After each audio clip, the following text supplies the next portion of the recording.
This is the RX 6700 XT Sapphire Nitro Plus model. 8 pin and a 6 pin connector. 3 display port 1 HDMI, the standard layout. It is 12 gigabytes of VRAM and I've been using it for about 2 years now.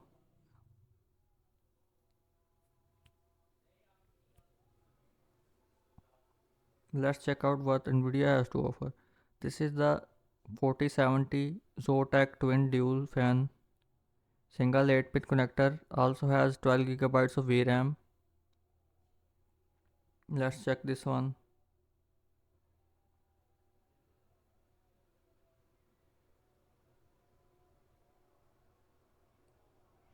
So these are the settings I've been using on my 6700 XT.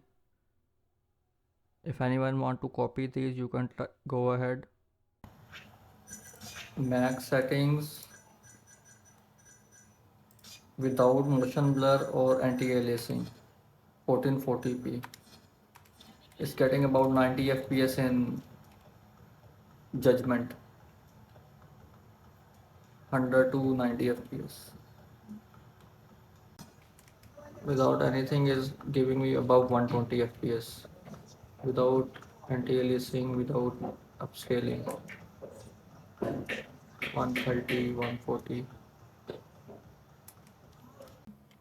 Silent Hill 2 getting about 40 to 50 fps. Medium preset 1440p without any upscaling. I think we need to turn on FSR 3.0 quality.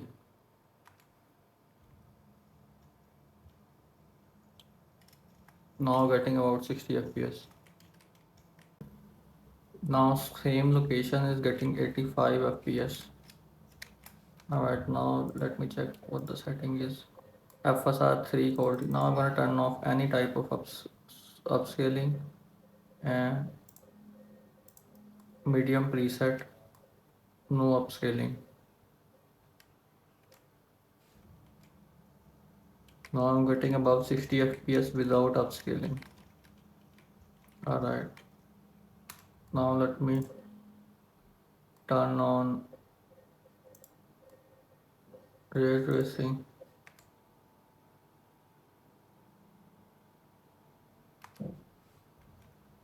With ray tracing on, I'm still getting 60 fps. Ray tracing on, medium preset. Now if I turn on DLSS,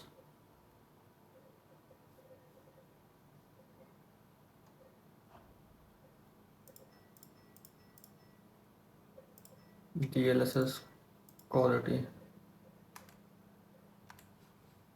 with ray tracing. Now I'm getting 80 fps with DLSS quality and ray tracing in medium preset. Now if I go to the high preset instead of medium, ray tracing, DLSS and high preset, I'm still getting 70.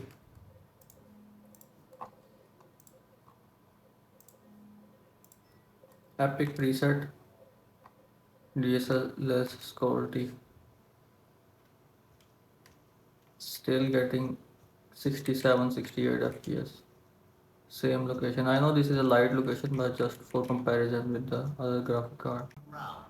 Indiana Jones here getting about 80 fps in the home museum scene, 80 fps, native 1440p and high preset. It's using about 10,000 and 127 megabytes of GPU memory, about 170 watts and high 70s and low 80s in the frame rate.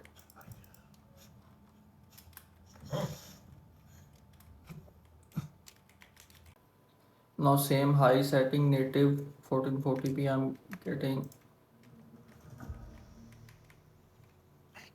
Instead of 80, I'm getting 120 FPS, 110 to 120 FPS, above 110. So it's way better than before. Now let's see what can I do. Ray tracing, medium. Let's start with high. Now ray tracing high is getting 50 FPS. I think this is a bit too much. Alright, let's keep ray tracing high and turn on upscaling, quality setting DLSS. Now I'm getting the same frame rate 80 FPS, but I have ray tracing too high. So I have tried some overclocking on the 4070 as well. If I am able to keep, if it's on the default setting, is taking about 190 watts. Alright, 190 watts, and the core clocks are 270, 2730 or 2745. Alright, I can overclock the memory 2000 plus. It adds a few frames or from 64 to 67. Now if I underclock it in this curve,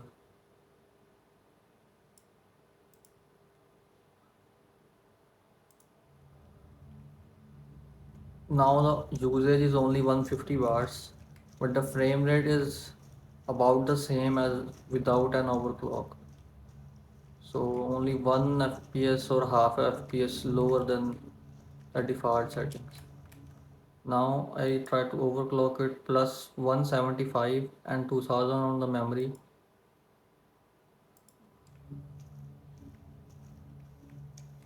Now it's getting 68 FPS instead of 64. Now added 4 FPS, but it's running way faster. And the core is about 288, 288, 200, 800, 2880, 2880 and 190 watts. So I can choose whatever I want. I can use underclock ones values and get lower power draw. It's only getting about 150 watts, or I can overclock it 175 and get a few more FPS.